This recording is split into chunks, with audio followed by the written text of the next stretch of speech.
No hay valor que los humanos traten de conservar tanto ni que administren tan mal como su propia vida. Un espacio para viajar por las inquietudes, problemas y soluciones que en el diario vivir encontramos en la naturaleza. Bienvenidos. Hablaremos sobre la importancia de la vitamina C. Además, algunos conceptos básicos sobre nutrición que es necesario tener para la nutrición, y también iniciaremos con el mito de el árbol del agua grande. Y para completar hablaremos de la importancia que tiene la mandarina.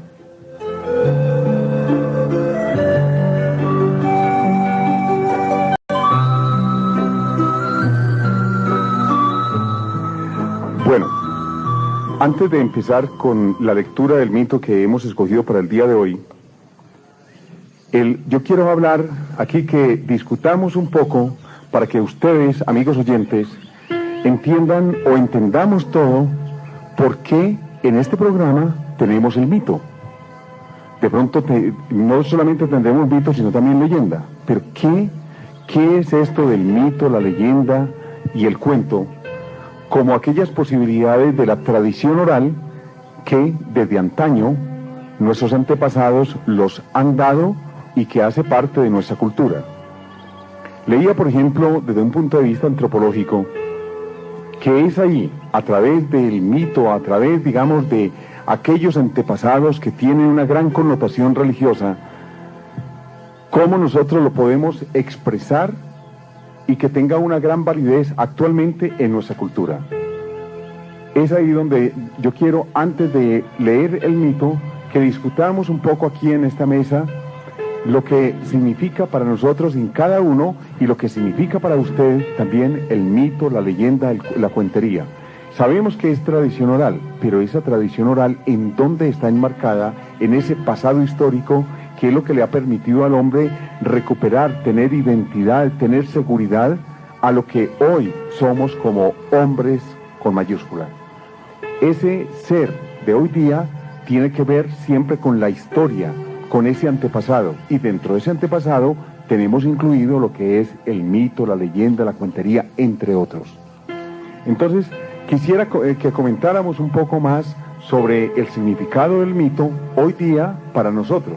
Entonces, le pregunto, por ejemplo, a nuestro amigo Cal, ¿cómo concibe él o cómo lo tiene en su vida el mito?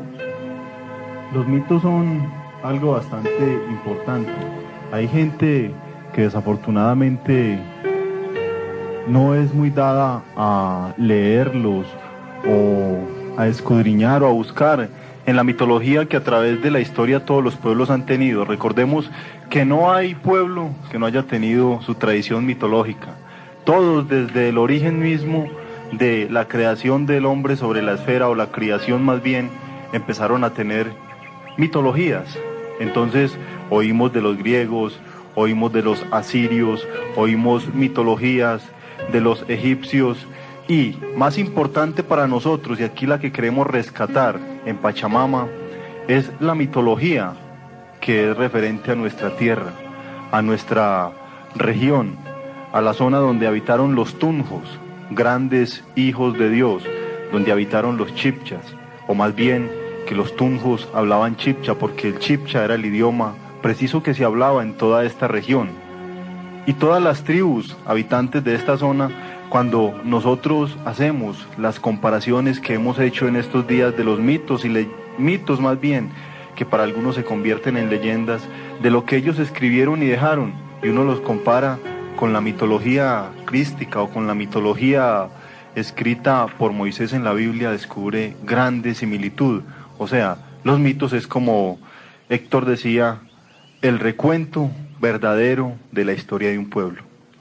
Sí, fíjate que hay muchas, conversando por ejemplo con algunos campesinos, nuestros campesinos, ellos dicen, no, nosotros no tenemos nada que ver con los indígenas, cuando los mismos rasgos de todos nosotros los colombianos, en una u otra forma, estamos emparentados en gran o menor medida con los indígenas, porque somos mestizos, somos una raza mestiza. Entonces, Por lo tanto, cuando tú nos estás hablando de ese antepasado de los Chicchas, de cada una de las tribus que habitaron en nuestra bella región, en Boyacá y por ende en Colombia, estamos inmediatamente haciendo como un recuerdo de lo que ellos fueron a través de la parte mitológica.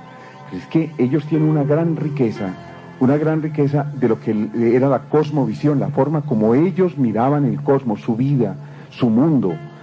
Entonces, amigo oyente, si usted escucha un mito aquí en nuestro programa, es porque le estamos diciendo, amigo, nosotros tenemos una identidad que tenemos que hacer partícipe en nosotros mismos hoy día. No que se nos vaya y que nos sintamos tan norteamericanos o tan europeos, cuando realmente lo más importante es que nosotros nos sintamos nosotros. Nosotros como hombres colombianos y boyacenses. El orgullo de ser de cada región tiene que ver con ese pasado. Ocrore, ¿cómo opinas en este caso? ¿Qué opinas de esto que estamos hablando? Sí, es bastante importante. Los mitos, pues la definición que le doy es que es la historia del paso de los hijos de Dios y de Dios a través del tiempo y de todas las edades por los diferentes lugares de la tierra. Lo que hoy para nosotros son algunas creencias o lo que es una gran verdad, mañana para los que vienen detrás de nosotros pueden ser mitos también. Entonces es muy importante tener en cuenta aquello que se le ha llamado mito. Mito, como la misma palabra lo dice, mi es mío, to es lo mismo que decir tao o teo, que es Dios. Es la historia de Dios a través del tiempo en todas las épocas y el paso de Dios por todos los lugares de la tierra. Bueno, entonces yo creo que con este preámbulo vamos Héctor, antes de iniciar a leer nuestro mito que tenemos para hoy, yo quisiera que le aclaremos a los oyentes la diferencia entre lo que es un mito y una leyenda. Muchas veces la gente puede confundir que mito y leyenda es lo mismo, y realmente hay una diferencia. Cuando contábamos aquí con la presencia del Padre Noé, él de alguna manera nos explicó cuál es la diferencia entre mito y leyenda, pero es bueno recordarle a nuestros oyentes cuál es la diferencia entre estos dos conceptos, qué es un mito y qué es una leyenda. Un mito tiene que ver más con una realidad y con una verdad que fue pasada a veces en forma escrita y a veces en forma oral. Pero la leyenda sí es aquello que a veces se escapa de la realidad misma y es más como algo que fue inventado por algún personaje perteneciente a la tribu, a la familia o a la región, pero que no corresponde por lo general a una verdad. En cambio, los mitos casi que pudiéramos decir que en su gran porcentaje corresponden a la verdad de ese pueblo. Por ejemplo, existe el mito de la creación de la tierra, del sol, de la luna, de algunos alimentos, y la leyenda en cambio habla, por ejemplo, de personajes ya que si la Patasola o la Llorona. Sí, existen esos. Padres sin cabeza. Padres sin cabeza. Sí, Exacto, existe variedad, pero creo que eso es más creación de la misma mente de la persona que la misma explicación de un origen de alguna naturaleza. Entonces es bueno que sepan que nosotros estamos trabajando en nuestro programa en Pachamama, vamos a hablar desde los mitos, como rescate del lenguaje ancestral, porque recordemos que antes, como le decían, los mitos se transmitían a nivel oral, era una, ¿cómo lo dijéramos? Tradición. Sí, una tradición, una enseñanza. Una enseñanza oral. Ahorita se está escribiendo y es bueno rescatarlos y darlos a conocer. Fíjate, Sandra, que lo que tú dices es bastante verdadero, porque hay muchas inquietudes en algunos colegios, en los buenos colegios que tenemos, y no estamos diciendo los colegios buenos, son aquellos en que los profesores son muy inquietos por recuperar todo ese ancestro, a través, digamos, del mito, de la leyenda, de la cuentería, etcétera. Entonces se está tomando para trabajarlo en una u otra forma con diferentes metodologías con los alumnos. Estos colegios van a dejar un gran legado a los alumnos, a nuestros alumnos. Y por lo tanto, desde este espacio, nosotros les queremos hacer llegar este mensaje para que siempre los profesores que nos están escuchando, los alumnos, tomen esta enseñanza y la reviertan en su vida. Yo creo que es muy... Entonces, vamos a leer ahora el mito. El árbol del agua grande. Esta es la historia, la narración del principio del mundo, cuando la obra estaba aún incompleta, cuando aún no había ninguna luz, ni hombres que ejercieran señorío sobre las cosas. Solo estaba el cielo, solo la tierra, solo unos cuantos pájaros, animales, frutos por conocer. Era la confusión, la oscuridad, y sobre la tierra un árbol inmenso que la cubría todo. Así fue que Joy, el primer padre dador bien pensante, reflexionó para poner término a la dificultad que impedía apreciar y terminar la construcción de lo que hacía falta. De esta manera, habló a su hermano Ipe, el engañador, el que todo lo contradice, que era el único que lo acompañaba, entonces, toda esta inmensidad oscura. Vamos a reunir frutos, alimentos y vamos a convocar a todos los animales existentes hasta ahora, porque vamos a derribar este árbol para saber qué hace falta. Así habló su sabiduría. Enseguida fueron convocados todos los animales que ya existían sobre la tierra, moviéndose sin acomodo, y comenzaron a picar, a morder, a raspar, golpear al árbol. Toda una multitud de cuanto animal existía comenzó a rodear, a recorrer el árbol queriendo derribarlo. Por fin consiguieron devastar su tronco, pero he aquí el asombro, que lo zarandeaban y el árbol nada que caía. Entonces Joy mandó a llamar a la ardilla golosa y le ordenó recorrer el árbol para ver qué sucedía. Pero la ardilla golosa solo subió hasta la mitad y tuvo miedo y se devolvió. Entonces Joy mandó traer a la ardilla trepadora, la pequeñita, Taine, ¿cómo se llama?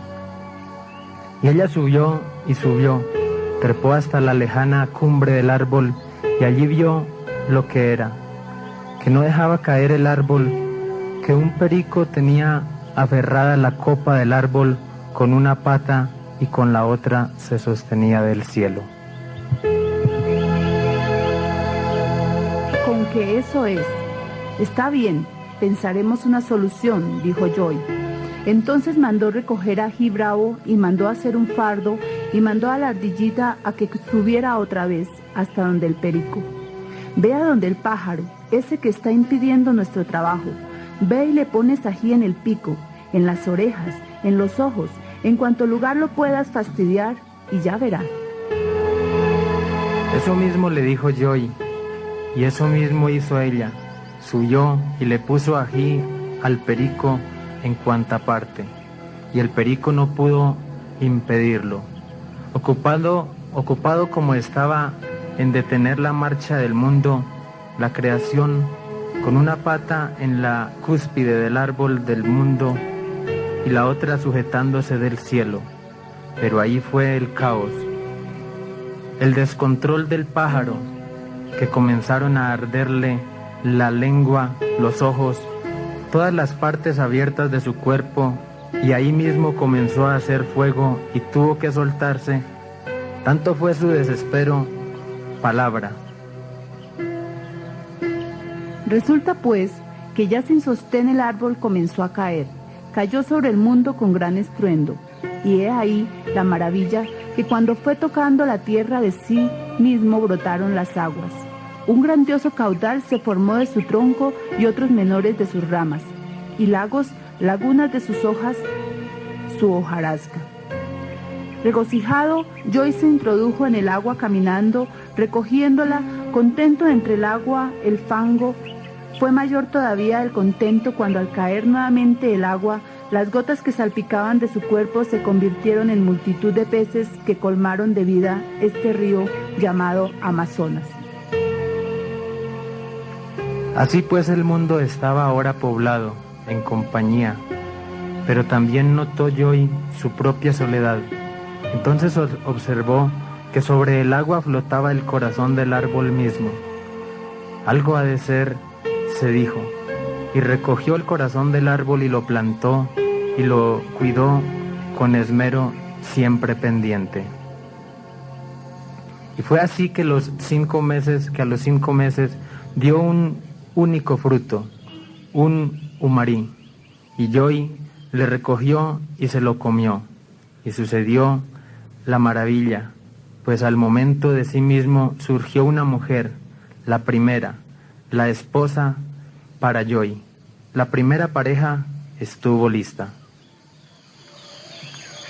Para entonces, Joy tenía ya gran disgusto con su hermano Ipe, el disociador que todo lo quería a contramanera.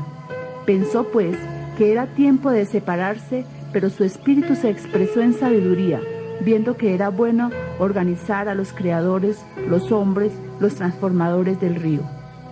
He aquí cómo se organizaron los clanes, que antes de despedirse, estando Joy e Ipe juntos, se apareció ante ellos una iguana, que mataron y cocinaron y repartieron entre los creados.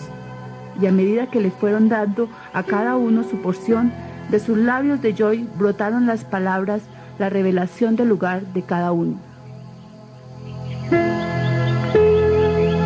Tú serás del clan de la maraca, tú del pájaro mochilero, tú de la garza, del tigre, la guacamaya, el pájaro picón, la garza negra, la colorada, el chulo, rey, pepa de huito, hormiga, gallo, gangucho.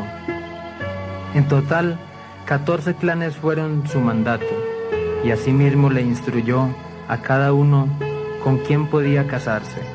Dejó también instruido que no hubiera matrimonios dentro del mismo clan, como decir guacamaya con guacamaya. Estableció también que los hijos tomaran el clan del padre y la mujer viviera donde su marido. Y con esto se marchó, regresó al tronco y de su hazaña principal, el río Padre, el Amazonas.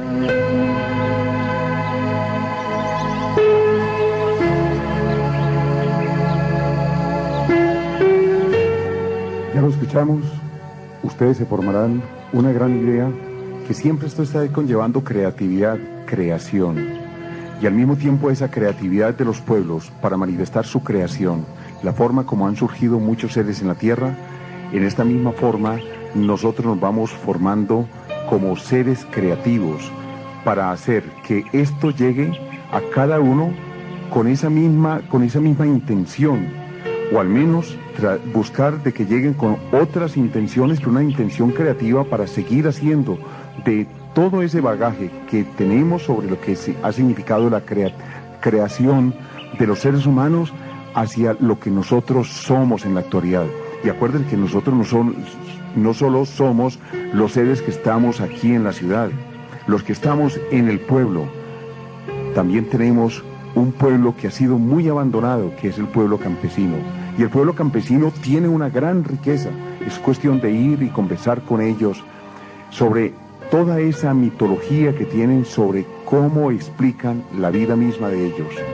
Entonces es ahí donde tenemos que llegar también, amigos profesores, amigos estudiantes. Miramos y hacemos una comparación en lo escrito por Moisés en la Biblia. Entonces, en lo que fue leído acá, uno recuerda y uno va a este libro sacro y se acuerda cuando en el Edén fue creado un varón llamado Adán y estaba solo y en su soledad clamaba a Dios porque Él le había dado nombre a todas las cosas y todo lo que en la naturaleza había sido creado le había encontrado su parte, digámoslo, contraria, excepto para él. No había nada que fuese contrario. Fue así como Jehová Dios decidió sumirlo en un sueño y de un costado de él sacar a una varona, porque así fue llamada en el principio por él, y luego Eva. De igual forma pasó aquí en el mito. Y también nos hablan en el recuento edénico de un árbol o de dos árboles, el árbol de la vida y el árbol del bien y del mal. Y que los hombres, cuando derribaron esos árboles o cuando fueron engañados para que fuesen y tomasen fruto de ese árbol, empezó la salida misma de ese Edén. Porque ese Amazonas o esa zona de amor dejó de ser zona de amor y se convirtió en una zona de guerra. Y donde está la guerra no habita Dios. Entonces, volvamos otra vez a crear y a oír lo que decía Joy cuando les daba las leyes que les enseñó a los clanes, que cada hombre solo meneste o necesita una mujer y cada mujer solo necesita de un hombre. Cuando transgredimos esta ley, entonces nos alejamos de la zona del amor y empezamos a vivir en la zona de la guerra.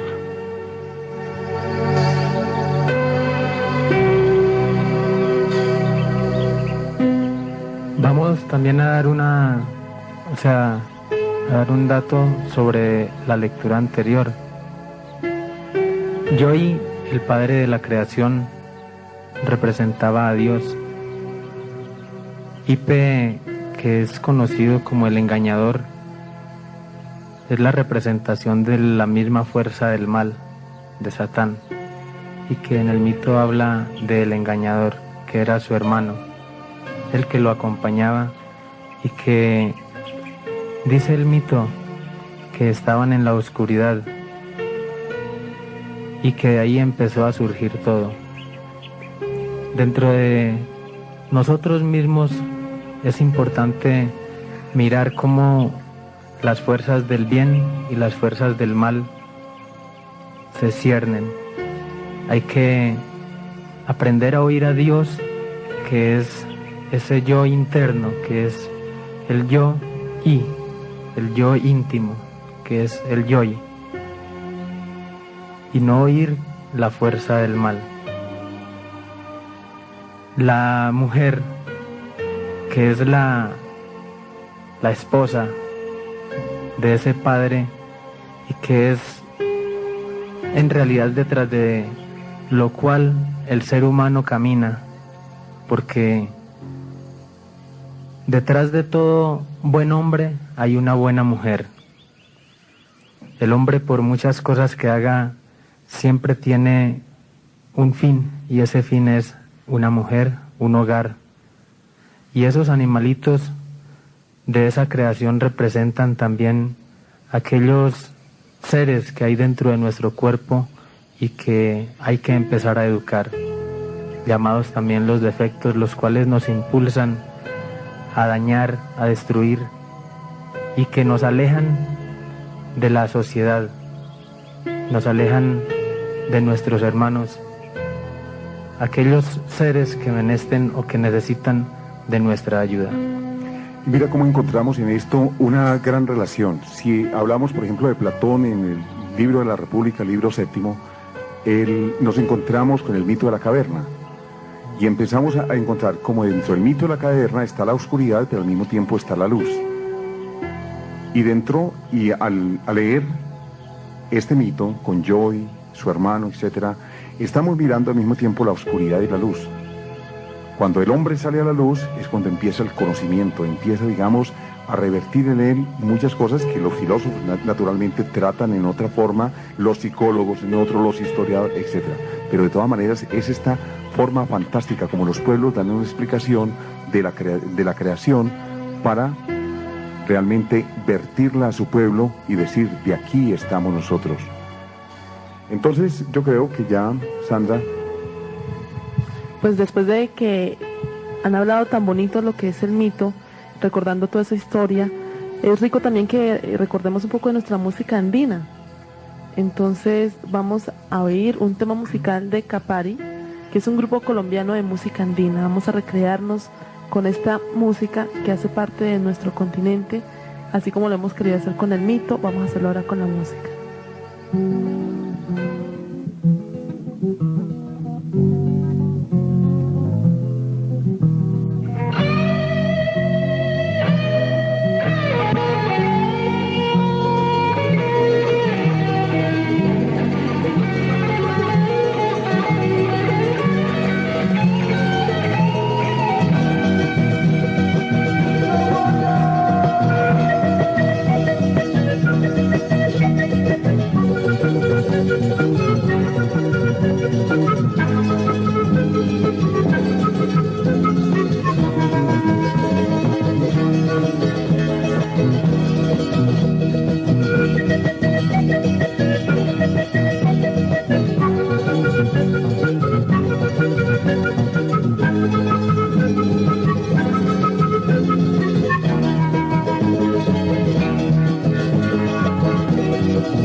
Bueno, como ustedes pudieron escuchar esta música, no viene al caso de colocarla por colocarla, sino que habíamos hablado de este mestizaje que nosotros somos.